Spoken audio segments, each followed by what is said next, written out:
Bom dia, boa tarde, boa noite. É um prazer estar aqui com você. Mais uma semana, nós estamos aqui no nosso podcast da lição. Essa semana nós estamos com a lição de número 6. Semana passada você esteve com a gente aí, viu um tema bem cabeludo, nós estávamos falando sobre dívidas, mas a gente já aprendeu muita coisa legal que a gente vai reforçar essa semana também. E claro, aprender coisas novas de uma maneira bem, pedindo sempre que o Espírito Santo traga essa iluminação de uma maneira bem simples pra gente. E de novo, claro, não tô sozinho aqui, ainda bem, porque um tema como esse é sempre importante que a gente esteja acompanhado de mais mentes aí. Então, queria começar aqui dando as boas-vindas também a Renata que frequenta lá na Igreja Central, e ao meu digníssimo pai, professor Celso, está aqui com a gente também, que era da igreja de Taparica, não que não seja mais, mas está agora na igreja de Fama, ajudando lá no serviço. Renata, queria que a gente pudesse começar aqui falando então sobre este tema da lição, que é ajuntem tesouros no céu. O que é um tesouro? Tesouro é só dinheiro? Que a gente pode pensar aí? O que a gente pode ter? Então, boa tarde, boa noite, bom dia, para quem vai nos assistir. Esse assunto ele parece um assunto polêmico, quando fala assim, ajuntem tesouros no céu. Um tema delicado, para poder conversar. Mas, na verdade, a gente tem que pensar que tesouros não são só coisas financeiras, Tesouros é tudo aquilo que a gente pode ofertar, O nosso tempo, o nosso amor, o nosso talento. Tudo aquilo que a gente pode fazer em prol do outro e, principalmente, com os olhos fixados no céu. É isso aí. Papai, a gente vai estudar aí durante essa semana, então, várias pessoas que tinham seus tesouros, O que seria isso, então, de tesouro? O que a gente pode pensar aí? Tesouros são coisas de valor. Para cada um, o que tem valor é diferente. E um dos principais tesouros que nós temos é o nosso contato com Deus e a nossa vida espiritual. Então, acho que nós podemos começar esse estudo pedindo que Deus derrame sobre nós um dos seus tesouros, Que é o Espírito Santo. Vamos pedir isso, então? Como nós vimos semana passada, o nosso irmão Michael falando, vamos chamar o nosso sócio, então, Nosso maior sócio.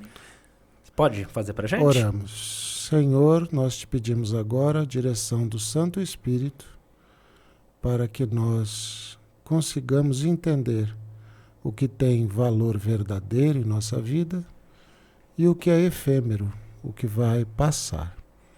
E que nós possamos fazer dessa discussão uma instrução para os que ainda estão em dúvida, que nós mesmos venhamos a escolher aquilo que é mais valioso. No nome do Senhor Jesus te pedimos. Amém. Amém. Então é isso. Os tesouros, eles são o que tem valor para cada pessoa. E o que tem valor para cada pessoa? Você sabe que, no meu caso, só existem 2 tesouros que interessam, Que é a minha família e a minha fé, Que nem é minha, vem de Deus. O resto é resto, Por isso que o pai nunca ficou rico, Você sabe disso. A gente já teve oportunidade de oferta, proposta de gente de dinheiro para fazer coisa errada e ficar rico, mas será que essa riqueza que o mundo oferece, ela pode ser comparada às riquezas de Deus, às riquezas que Deus tem para oferecer? E é em função desses tesouros, e a lição trata disso, é em função desses tesouros que nós dirigimos a nossa vida. Porque qual é seu tesouro? É dinheiro? É dinheiro que você quer? É isso que é seu tesouro? É imóvel? É casa? É gado? Qual é seu tesouro? Você vai viver para o seu tesouro, porque a Bíblia diz que seu coração está... Onde está o teu tesouro? Onde está o seu tesouro? Se o seu tesouro é material, o seu coração está ali. Se o seu tesouro está para a sua família, você não se incomoda de usar o seu tempo não para ganhar dinheiro, mas para ficar com a sua família. Né? Essa é uma coisa que nós sempre conversamos em casa. Por exemplo, a alegria que eu tenho da minha esposa, todas as vezes que ela engravidava, ela dizia, vou largar o meu trabalho para cuidar dos filhos. E ela fazia isso. Ela saía do trabalho para cuidar dos filhos. Assim, ela cuidou do Lucas. E onde está o Lucas hoje? Está aqui, na nossa frente, ajudando na igreja. Eu devo isso à minha esposa. Tá? Porque ela abandonou o trabalho dela, a carreira dela, porque ela disse, eu nunca pedi para ela, ela disse, meu tesouro é meu filho e eu quero que o meu filho vá para o céu, então eu vou cuidar do meu filho. E ela fez, aí depois ela voltou a trabalhar, quando a Bia veio, ela fez a mesma coisa. Agora, uma pessoa que tem como tesouro dinheiro pós-carreira, ela não cuida assim dos filhos. A visão dela é para o mundo. Então os filhos, assim, a gente compra as coisas para eles e deixa, né? Que o mundo cria, a televisão cria, o celular cria, a babá, creche, essas coisas. Então, os nossos objetivos de vida, eles são traçados em função daquilo que a gente dá valor. Olha, a gente tem um problema hoje na sociedade, que é um problema com o corpo. O culto ao corpo. Quantas pessoas a gente tem notícia que tem morrido por causa de fazer o próprio corpo seu tesouro? Né? A pessoa morre. Ela quer é cirurgia, é anabolizante, é academia, é não sei o quê, é isso, é aquilo e aquilo. Né? Sendo que a gente sabe que é bom ter saúde, né? Ninguém quer ficar doente, né? É bom ser bonito, eu sei porque já fui, né? Agora não sou mais, mas já fui bonito um dia, né? Era jovem, tal, posudo. Então é bom. Mas esse corpo, ele vai se perder. O corpo espiritual que a gente vai receber é um outro. Então, eu vou perder a minha salvação por causa do meu corpo? A gente poderia dizer assim, professor e Lucas, que não é errado você ter boas condições, ter bens. Você tem que pensar aquilo que traz valor, aquilo que é o seu tesouro. Mas qual que é o objetivo? Do que a gente está abrindo mão para poder querer ter os nossos tesouros? Será que a gente está abrindo mão da vida eterna? É, exatamente. Sabe, tem uma coisa interessante que a gente devia pensar para acrescentar esse conceito de tesouro. Não sei se você já pensou nisso, Renata. Lucas, nós já conversamos sobre isso em casa, eu sei que ele já pensou sobre isso, você que está assistindo a gente, não sei se já pensou. Você já experimentou fazer as contas da sua vida em tempo e não em dinheiro? Em tempo e não em dinheiro. Quanto custou meu carro? O meu carro custou 100 mil. Não. O meu carro custou 3 anos longe dos meus filhos. Opa, esse carro custou muito caro. Ele custou muito caro.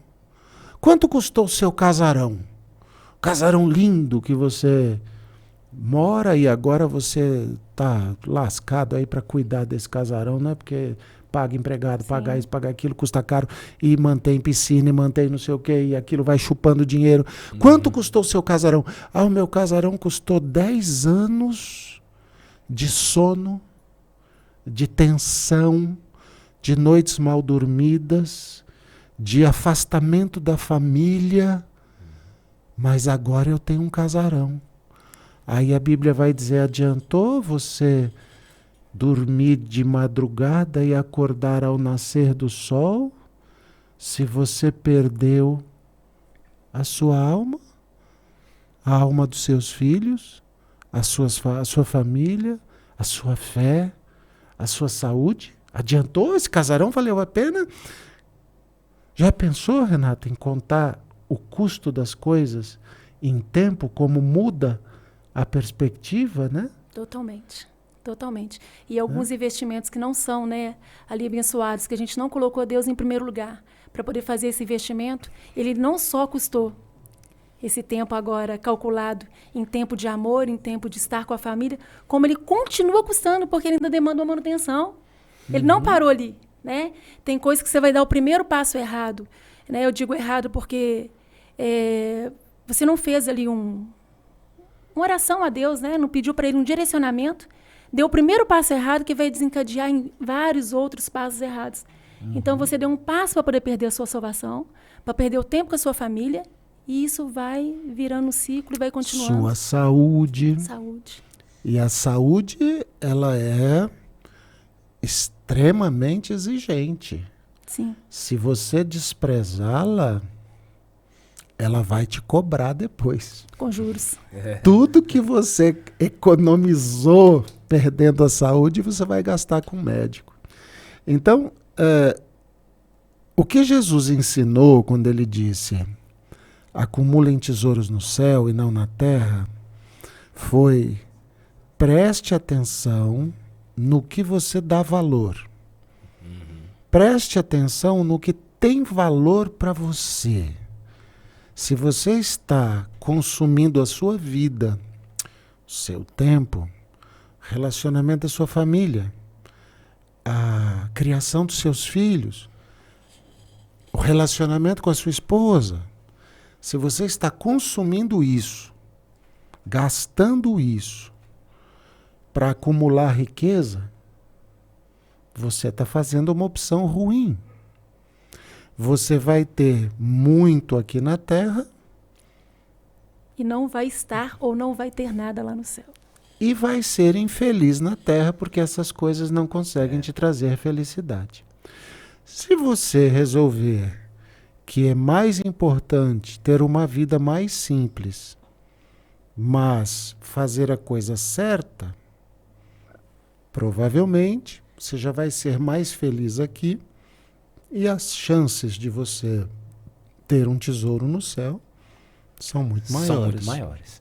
Pois é. E durante a lição, né, durante essa semana aqui, a gente aprendeu, a gente viu as histórias de algumas pessoas fenomenais. Como a gente viu semana passada, a gente deixou isso claro. E nós vamos até falar isso um pouco também na lição de número 7 e em outras lições também, que você ter bens, não só bens, dinheiro, tá? Mas propriedade, casa, uma família grande, saúde, não é pecado. Muito pelo contrário, né? Deus gostaria que todos nós fôssemos ricos, até porque se não fosse assim, o céu não ia ter rua de ouro, diamante no portão. Deus quer que todos nós sejamos abençoados. Mas nós vamos ver algumas pessoas aqui que eram pessoas que tinham algo muito especial, algumas posses inclusive, e a vida mudou quando eles encontraram o seu tesouro. A primeira pessoa que a gente vê é Noé. Aí eu queria saber, Renata, quem que era Noé? É logo no começo da Bíblia, né? A gente vai achar essa história lá em Gênesis. Mas quem que era Noé? O que foi que ele fez para a história dele estar na Bíblia? Primeira coisa que a gente vê de Noé é que ele era um homem reto, né? Ele era um homem temente a Deus. Então, quando Deus viu nele a oportunidade, né, de usá-lo na obra. E Noé não pensou duas vezes, ele foi fiel, ele creu. E por ele crer, ele largou todas as coisas que ele tinha ali de projetos pessoais dele, né, projeto de vida dele, e abraçou a causa de Deus. E foi construir a arca, né? O que, embora naquela época, me corrijam, por favor, se eu estiver errado, até aquela época do dilúvio não existia, não tinha havido chuva na terra ainda, né? Então, falar naquela época que ia haver um dilúvio, era para poder falar que a pessoa era completamente louca, porque nunca choveu, como vai ter um dilúvio?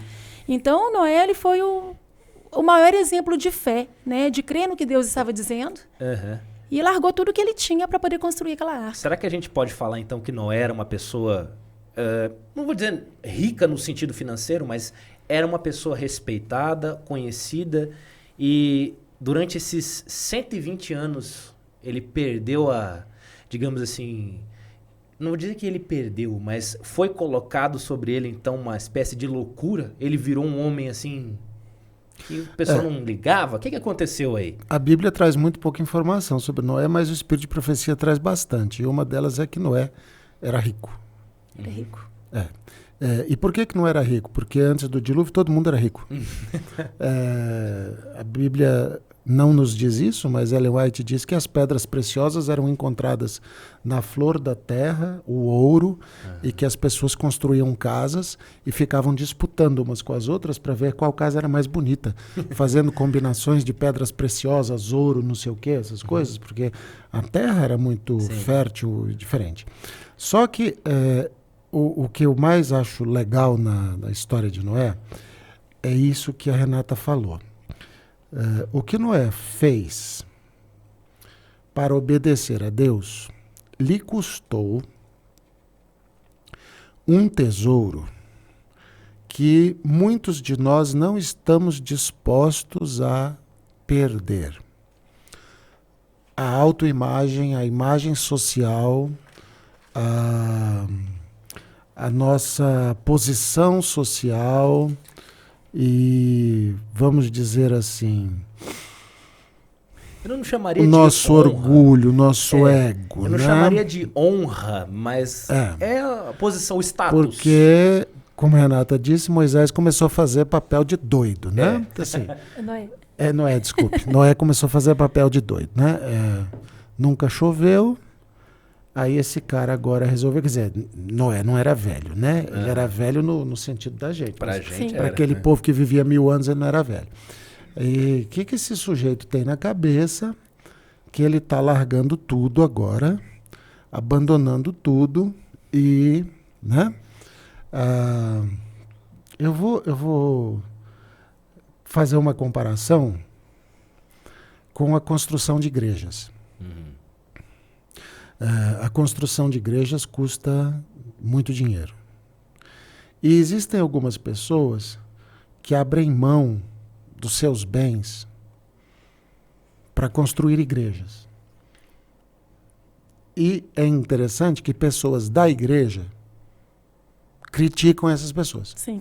O que você está fazendo, maluco? Você vai vender sua casa para construir igreja? Isso é problema da associação. Isso não é problema seu. Vai vender seu carro para você construir igreja. Vai dar o seu carro. Você não está vendo que o pastor está fazendo sua cabeça para você. Lavagem cerebral. O que vai ficar para os seus filhos? Lavagem cerebral e a sua herança e não sei o quê. Quer dizer, a pessoa ela vai na contramão dessa visão do acúmulo de capital, né? Ela diz, não, eu tenho 2 casas, eu não preciso de 2, eu vivo bem, eu vou abrir mão de uma e vou ceder porque eu quero construir uma igreja, porque uma igreja é um centro de salvação, de almas, né? Então, às vezes, essa pessoa, ela tem a sua imagem social colocada em xeque. Afinal de contas, você não é tão inteligente quanto eu pensava. Né? Eu já escutei isso na universidade. Né? Uma professora da universidade que gostava muito de mim até saber que eu era crente. Né? Aí depois que ela descobriu que ela era crente, ela fez um comentário que depois chegou aos meus ouvidos, que ela não sabia como uma pessoa tão inteligente quanto eu podia ser crente. Era capaz de ter certas atitudes. De ser crente, né? Falei assim, pois é, né? Então, eu não a culpei por isso, é a visão que ela tinha do mundo, uma visão de poder, de capital, dessas coisas. Mas a gente percebe que, muitas vezes, para você fazer a vontade de Deus, você abre mão desse tesouro que é a sua imagem social. Ou seja, eu vou ter que assumir publicamente a minha fé e os custos da minha fé. Porque eu quero fazer a vontade de Deus aqui. E se eu tiver que abrir mão de algumas coisas, eu vou abrir. E simplesmente eu vou pagar o preço da minha escolha. Me permite um parêntese, vou ter que fazer um comentário bem pessoal.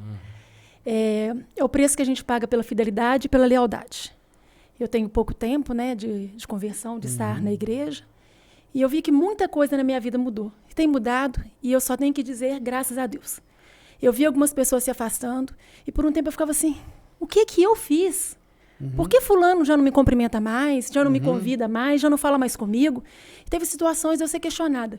Você falou alguma coisa que ofendeu? Porque fulano já não chama mais a gente, já não conversa mais com a gente. E eu me questionava, poxa, mas será que eu fiz? Hoje, do fundo do meu coração. Não me importo, porque eu acredito que com a lealdade, com a fidelidade, Deus vai selecionando as pessoas para ficar perto da gente, para que a gente possa se manter no caminho dele e acumular realmente as coisas que são tesouros, que são valiosas. Ele vai tirando aquilo que não tem mais valor do nosso caminho. Esse é o entendimento que eu vou tendo a cada dia, né? Não que eu não quero o bem dessas pessoas. Eu quero que um dia elas possam também ter o prazer e a oportunidade de ter os tesouros que eu estou recebendo, né? E é o caso de Noé, que como uma pessoa rica e inteligente e um bom cristão que ele era, né? Mesmo antes do cristianismo, ele era um homem fiel a Deus e reto e justo, ele devia ter muitos amigos e admiradores. E perdeu quase todos. Tô por aí. Perdeu quase todos os amigos e admiradores para fazer a vontade de Deus. Amém. Sim. E no final, a gente sabe a história, né? Muitos se salvaram pela pregação de Noé antes do dilúvio, mas Deus não quis que essas pessoas entrassem na arca, elas se salvaram e foram poupadas ali. Mas o malucão, o doidão, é que salvou a família. Salvou a E família. a gente só tá aqui por causa dele, né? É. Porque senão tinha acabado tudo ali mesmo. Pois é, então fica inegável essa questão de que Noé era um homem de fé. Só que quando a gente vai lá em Hebreus, a gente vê que quando vai falar de fé, fala de um outro homem. E é interessante que a lição, ela vai trazer esse homem, mas também traz um parente dele. Traz um parente dele. Porque é o seguinte, esse homem, né, toda vez que a gente fala pai da fé, a primeira pessoa que vem na cabeça, isso, né, a gente já conhece, é Abraão. Mas a lição também fala um pouco de Ló. Fala que Ló não teve, assim, boas escolhas. O que foi que Abraão fez, então? Qual foi o grande tesouro que Abraão teve com a experiência que ele teve com Deus? Que tesouro foi esse aí que a gente pode colocar? Sabe uma coisa? Eu queria ler Gênesis 24, né? Qual que é o capítulo, versículo? Gênesis 24, verso 1. Então, vamos lá. Diz que Abraão era velho, bem avançado em idade, e o Senhor havia Em tudo abençoado. Em tudo. abençoado Abraão em todas as coisas. Então, Abraão, ele tinha amigo, parente, riqueza, fé, Saúde, felicidade, saúde, todas as coisas, ele havia sido abençoado. Bom, aqui a gente está para o fim da vida de Abraão. Por que Abraão havia sido abençoado? Um dia Deus chegou para ele e disse assim: Abraão, sabe essa vida que você tem? Muito legal, mas eu tenho uma coisa melhor para você. Eu quero transformar você no povo que vai ser usado para salvar o mundo. Né? Ou seja, sabe essa vida que você tem? Muito legal, mas ela não vale nada. E isso é um choque para uma pessoa. Isso é um choque. Né? Eu acho que a Renata pode falar da conversão dela. Sim. Né? Porque a Renata tinha uma vida. Sim. Família, filhos, uma vida. E de repente, do nada, Deus chega para ela e diz: Renata, sabe essa vida que você tem? Parabéns, muito legal. Vocês construíram muitas coisas, vocês são... Mas ela não vale nada. Eu tenho uma outra vida para você que vale o céu. Amém. E como é que é isso, Renata? Você é um pouco Abraão. Amém. É verdade, você é um pouco Abraão. Essa coisa de um dia Deus abriu meus olhos e eu larguei uma vida que eu tinha para ter uma vida diferente, né? Como é que foi isso? E tô amando, e tô feliz, e tô grata. Porque eu fiz o estudo, eu li, mas eu não me vi nessa perspectiva. E é muito bom conseguir se enxergar dessa forma, professor. Porque assim, eu vi que Abraão realmente, ele tinha bens, ele tinha tudo. Não era o meu caso. Eu tenho os meus bens, meu marido e os meus filhos, são os meus bens. E Abraão largou tudo e foi. Ele foi cego, né? para poder seguir o que Deus falou com muita fé. E Deus veio no meu coração, né? E ele veio, a gente ouve muito aí, se não vem pelo amor, vem pela dor, né? Eu tive um momento difícil, mas eu sou tão grata por esse momento de dificuldade, porque foi nesse momento que eu encontrei a Deus verdadeiramente, porque ele já estava, a cada dia eu vou vendo que ele já estava me sondando há muito tempo. Todas as vezes que eu paro para poder analisar a Renata que foi, da que eu sou e da que eu sei que ele está me construindo, eu vejo o quanto ele já me cuidava, o tanto que ele me sondava e eu não percebia. Hoje eu vou tendo clareza. Quando as coisas vão acontecendo, eu falo, nossa, como eu não tinha percebido isso lá atrás. E eu sou muito grata por tudo que ele tem feito na minha vida e que eu acredito que ele ainda vai fazer. Porque, assim, Abraão realmente se entregou. E eu estou me entregando a cada dia. Às vezes vem uma situação que você pensa que você vai cair, mas eu vou pedindo para ele não me deixar soltar da mão dele, porque a gente sabe. Porque ele nos amou primeiro. Então, e a história de Abraão foi assim. Ao longo da jornada ele caiu. A Bíblia tem algumas vezes que ele pisou na bola, mentiu, criou problema, não sei o quê. Ele também caiu, mas ele se ergueu. Então, esse aspecto é um aspecto fundamental da história de Abraão, que comparado com Ló, mostra que, embora Ló fosse sobrinho dele e vivesse com ele, Ló não tinha percebido ainda isso.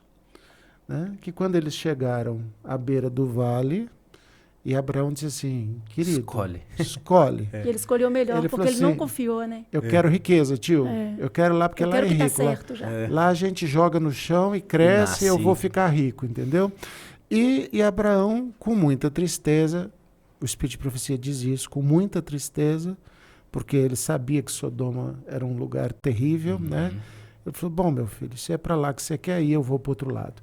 Então, Abraão tinha essa coisa da percepção transcendental da vida, né? Quer dizer, a vida não termina aqui, ela vai adiante. As escolhas que você faz aqui, elas têm um custo lá na frente.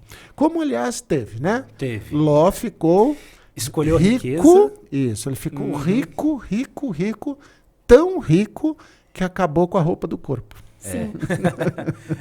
Porque foi praticamente arrastado para fora da cidade. Acabou com a roupa do corpo. Então, quando você escolhe a riqueza material, e olha que não era falta de exemplo, hein? Ele foi criado com o tio, tinha exemplo, mas a gente tem essas coisas do Gostei aí. dinheiro, né? Ó, Noé tinha muito, né? Ele era bem, né, abastado.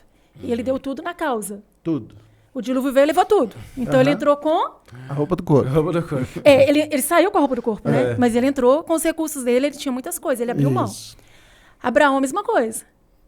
Ló. Abraão, para ser enterrado, precisou comprar um pedacinho, né? Para poder conseguir ser sepultado lá com a família, né? Isso. Uai, glória a Deus, né? Que eu entre com a minha roupa do corpo, não é interesse nos bens materiais, mas que eu seja muito abençoada por colocar Deus em primeiro lugar na minha vida, que Ele possa me direcionar em todos os passos, né?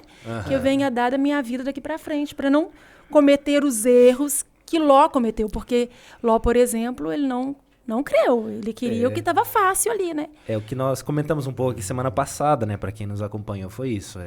De novo, né? O problema não é ser rico. O problema é onde está o tesouro. Ló, embora tivesse o exemplo, né, ele nunca de verdade entendeu aquilo que o tio dele tinha para passar.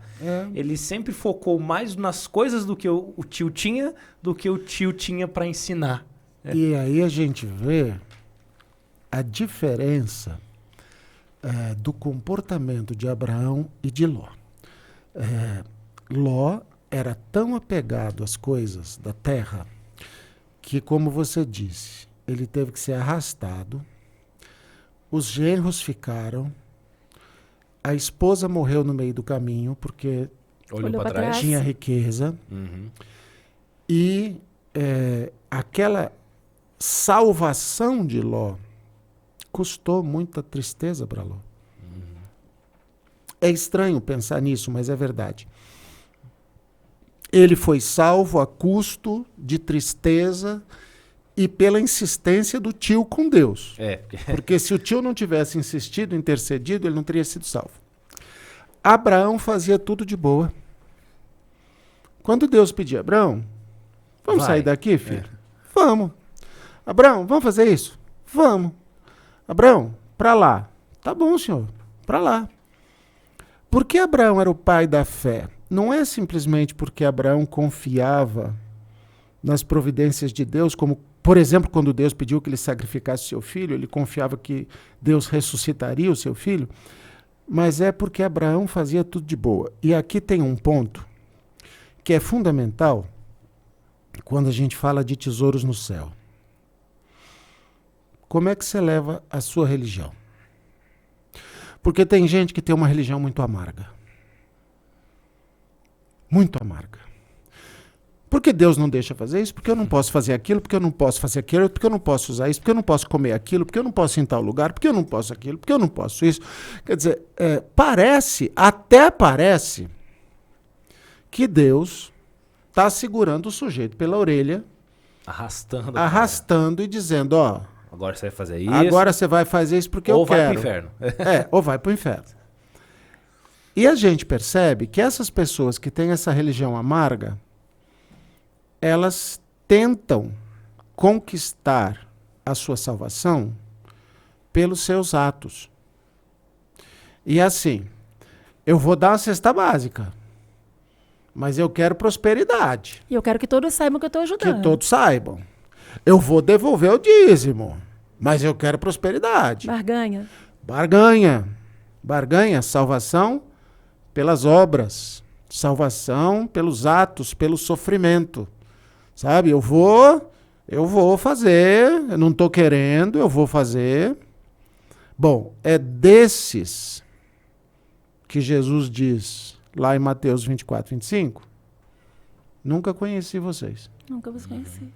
Entendeu? Ah, senhor, mas eu fiz isso, eu fiz aquilo na igreja, eu fiz aquele outro. Meu filho, você fez com a má vontade desgraçada. Não fez com amor, não fez com coração. Era melhor não ter feito. Você fez de uma maneira que me ofendeu até. E a gente pode até pensar nesses casos que isso acontece, geralmente não gera fruto. Exato. O que é feito de má vontade não gera fruto. Então o cara faz para dizer que fez, mas quando você vai ver realmente o resultado, não teve resultado. O que é feito de má vontade, o que é feito para aparecer e o que é feito como barganha com Deus não gera fruto. Não gera fruto. Não adianta, porque Deus não aceita esse tipo de dádiva. Deus quer um relacionamento leve com Ele.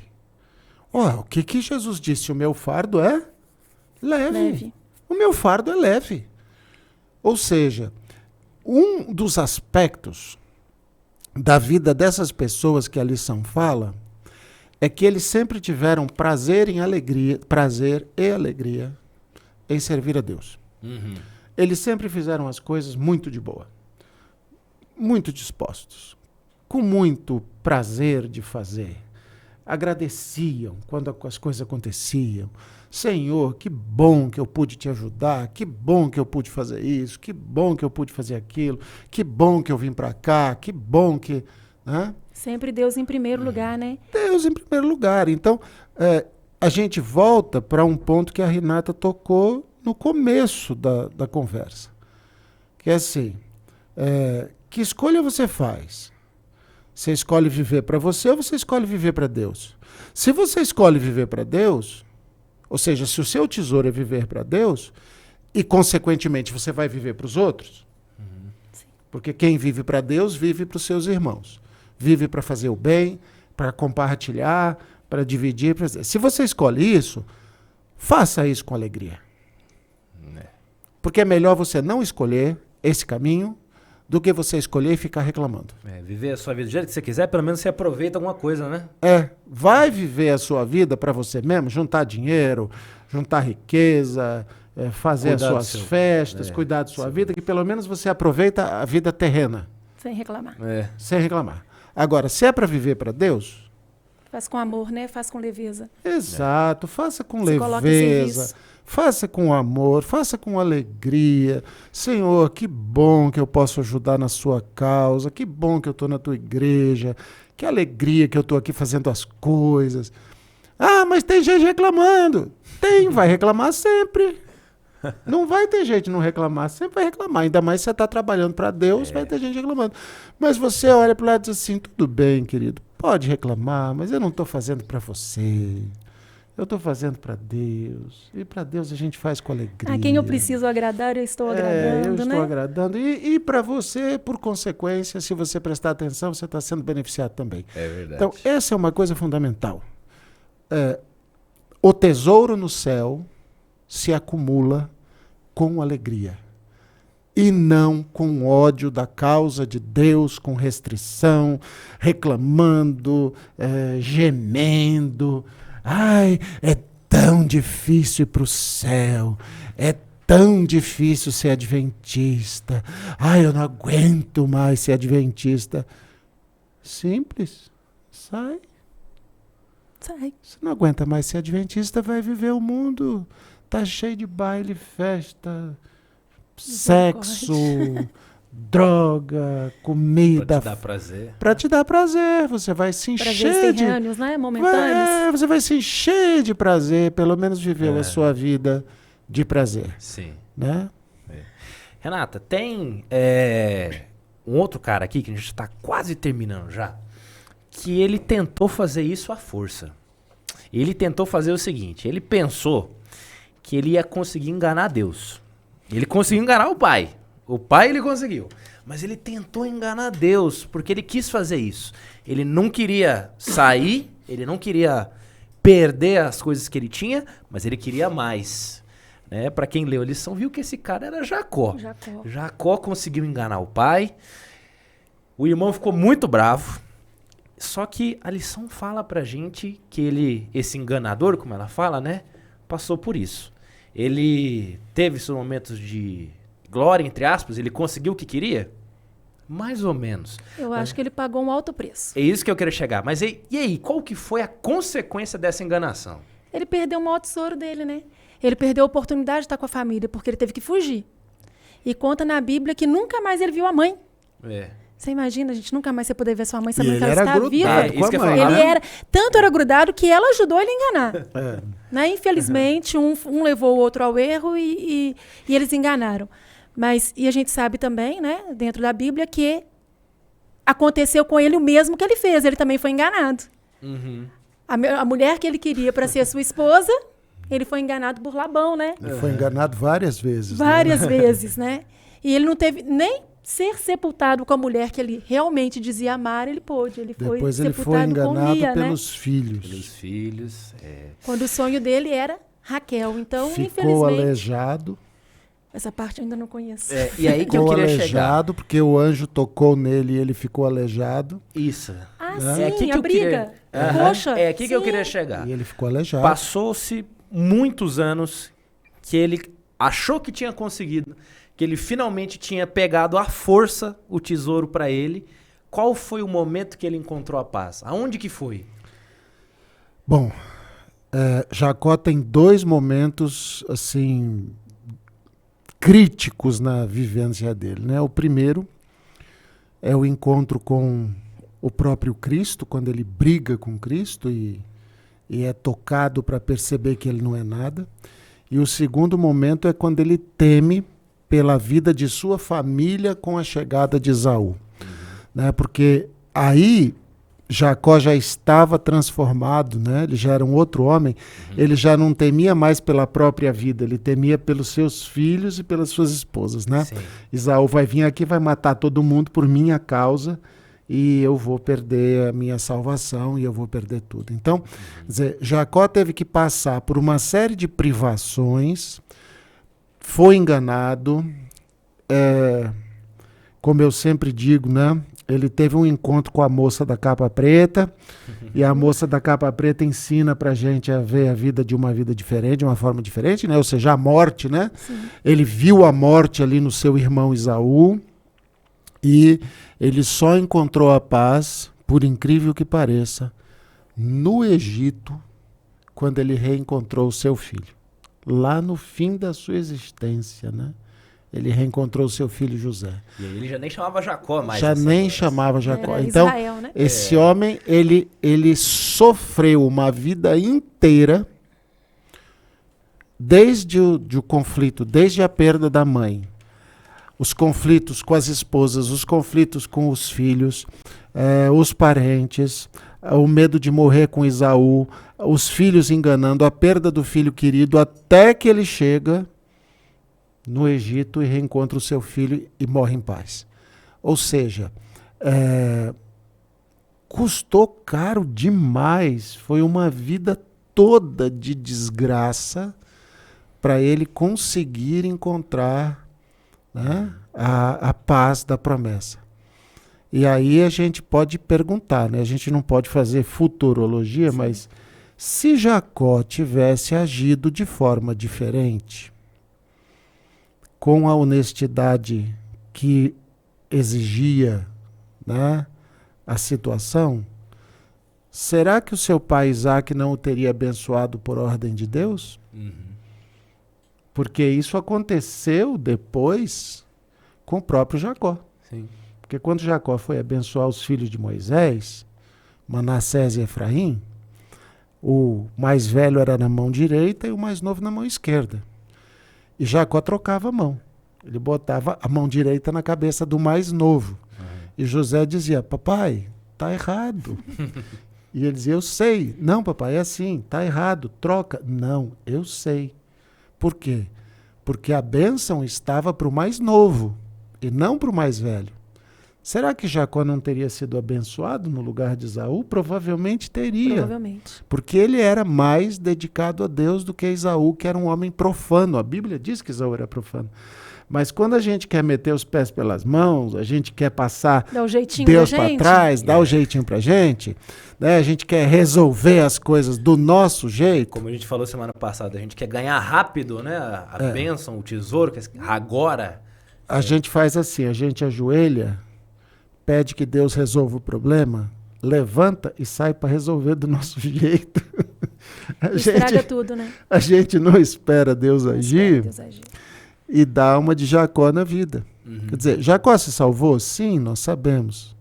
Jacó cumpriu os desígnios de Deus? Sim, nós sabemos. O povo de Israel foi cumprido, foi construído, foi gerado. E de Jacó veio o Senhor Jesus. Uhum. Então, o Salvador veio de Jacó e o Salvador abençoou todos os povos, como havia sido feita a promessa a Abraão. Mas o que esse homem...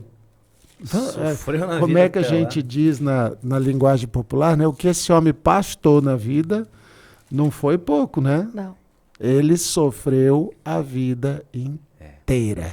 E eu acho que cada passo que Jacó dava na vida, cada passo assim, manco, aleijado, ele se lembrava do que tinha aprontado, do que tinha feito. Então custou caro. Custou caro. Será que vale a pena viver assim? A gente querer passar na frente de Deus e fazer do jeito da gente? Uhum. Com certeza não. Para nós finalizarmos, então, aqui nos últimos comentários que deixo para vocês, a última pessoa de quinta-feira é Moisés. A história de Moisés me lembra muito, claro que em proporções totalmente diferentes, mas me lembra um pouco o que Jesus passou. Quando você pega a história de Moisés e você vai lá em Efésios, no capítulo 2, você lê lá do versículo 1 até o versículo 10 ali, você vai ver uma história muito parecida. Pessoas que eram reis, é claro que Jesus muito maior, né? Mas pessoas que viviam em palácios, viviam em reinados, tinham poder, tinham fama, tinham...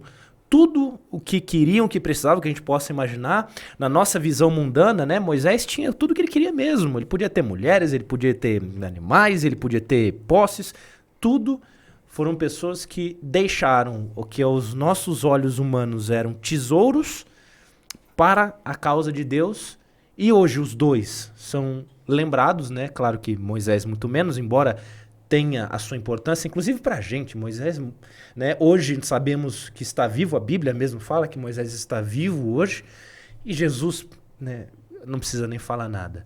Mas eu queria deixar os últimos comentários com vocês. Renata, começando por você, que exemplos que a gente pode tirar então dessa vida de Moisés, o que ele passou ali, o que a gente pode trazer para a gente em relação a essas coisas Novamente, sempre pensando naquilo. Tesouro, coisas materiais. É legal, mas até que ponto vale a pena isso? Eu falo por Moisés e falo por mim. Com toda modéstia, assim, né? Não me colocar na frente de nada. Mas Moisés, ele tinha todo o prestígio. Ele tinha uma vida luxuosa lá, né? Com o faraó, com a filha de faraó. Mas ele não quis. Ele preferiu seguir a Cristo, né? Então, assim, que nós possamos, né? Não nos segurar os valores da terra, né? As coisas daqui, como diz mesmo na Bíblia, a traça pode correr, o ladrão pode levar, a gente pode morrer amanhã, a gente não vai levar nada daqui. Mas que a gente possa, de coração aberto, realmente seguir a Cristo. Para que a gente possa sempre almejar e olhar a nossa vida, estar vivendo a nossa vida sempre olhando para o céu. Porque quando a gente olha para cima, as bênçãos caem. E as bênçãos, a gente não pode ser aquela pessoa que recebe para a bênção. A gente tem que ser a pessoa que recebe a bênção e espalha a bênção. Porque quanto mais a gente espalha as bênçãos que a gente recebe, mais a gente recebe as bênçãos dos céus. E no caso de Moisés, a gente percebe que ele ainda fez umas besteiras ali no início, ele acabou fugindo para salvar a própria vida, o que não foi o caso de Cristo, que veio... ele veio por livre e espontânea vontade, mas Moisés fez o que fez quando ele matou o egípcio, porque ele já tinha comprado a briga da causa israelita. Sim. Né? Ele matou o egípcio para defender os israelitas. E isso era uma coisa impensável para uma pessoa egoísta. E Moisés tem um aspecto que eu acho que é o maior de todos que a Bíblia fala, é que Moisés foi o sujeito mais calmo da história, né? A Bíblia usa a palavra manso, mas... meio pejorativo hoje, no né? Brasil, manso. hoje, manso é quase um xingamento, né? Então a gente fala de calmo.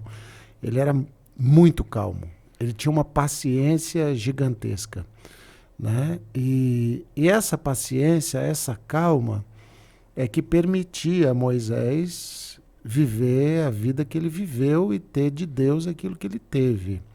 Aliás, o grande pecado que o tirou da terra prometida foi a única vez que aquele povo conseguiu tirar a paciência dele, né? Quando tirou a calma dele, coitado do Moisés, bateu na pedra. Deu uma pancada na rocha. Mas isso me chama a atenção pela seguinte razão. Nós precisamos entender que a vida vivida com Deus na terra é uma vida contra o mundo. O diabo não fica feliz quando você faz escolhas desse tipo. O diabo usa pessoas para nos infernarem a vida. Ele pode usar, infelizmente, até parentes queridos, um esposo, uma esposa. Tão infelizmente quanto isso, ele pode usar membros da igreja para infernarem a nossa vida. Então, é assim, a história de Moisés nos ensina que juntar tesouros no céu é, em certa medida, lutar contra o mundo, contra o diabo, contra as intenções do diabo, contra aqueles que não querem o avanço da causa de Deus. E para isso, tem que ter paciência. Tem que ter calma. Porque a gente vai apanhar. Não tem como. Você vai apanhar. Muito. Vai ter gente que vai falar mal, vai ter gente que vai reclamar, vai ter gente que vai mentir, vai ter gente que vai jogar pedra, vai ter gente que vai... E assim, foi a história de Moisés. Moisés salvando o povo de Deus e apanhando o tempo todo. Apanhando. Né? E quando o povo se voltava contra ele, ele pedia intercessão de Deus. Né? Quando Deus dizia, Moisés, chega, sai do meio desse povo que eu vou destruir todo mundo e eu salvo você, ele dizia, não, Senhor, não pode porque é o teu povo. Então, nós precisamos ver na experiência de Moisés as dificuldades pelas quais passam aqueles que buscam tesouros no céu. Não é simplesmente você fazer a escolha e achar que, agora eu sou de Jesus. tudo vai dar certo. Eu acho que não seria bom se fosse assim, por isso que Deus não fez assim. Né? Nós passamos por provações e passamos por dificuldades e temos que ter paciência. E temos que ter paciência com os irmãos, temos que ter paciência com a igreja como um todo, temos que ter paciência com as frustrações. Né? Moisés se frustrou muitas vezes ali, né? Porque depois de todos os milagres que Deus fez, o povo ainda jogava para trás, e ele dizia assim, mas vocês não estão vendo o que aconteceu? E nós temos que ter paciência, não adianta. Por isso que uma das características dos salvos em Apocalipse é paciência. A paciência dos santos. Paciência. Paciência para aguardar a volta de Cristo, paciência para enfrentar as dificuldades que virão sobre nós se nós buscamos tesouros no céu. É isso aí. Meu querido, minha querida, falando com você aqui agora, lembre-se, todas essas coisas que nós comentamos estão, claro, aqui na lição da Escola Sabatina, mas especialmente aqui, na Bíblia. Que esse livro possa ser aquele livro que vai fazer você encontrar o seu verdadeiro tesouro. Para a gente finalizar, Renata, você faz uma oração para a gente terminar? Querido e bom Pai, amado Deus, nós agradecemos, Senhor, a oportunidade de estarmos aqui falando em seu nome. Amém. Que tudo que foi dito aqui, Senhor, possa chegar ao coração das pessoas que nos ouviram ou que ainda vão nos ouvir. Que nós possamos valorizar, sim, tudo aquilo que é importante para o seu reino. Que a gente possa colocar o Senhor em primeiro lugar. Amém. Sabemos, como foi dito aqui, que quando a gente decide pelo seu caminho, muitas provações, muitas dificuldades virão. Mas com certeza, Senhor, passar por dificuldades ao seu lado é muito melhor.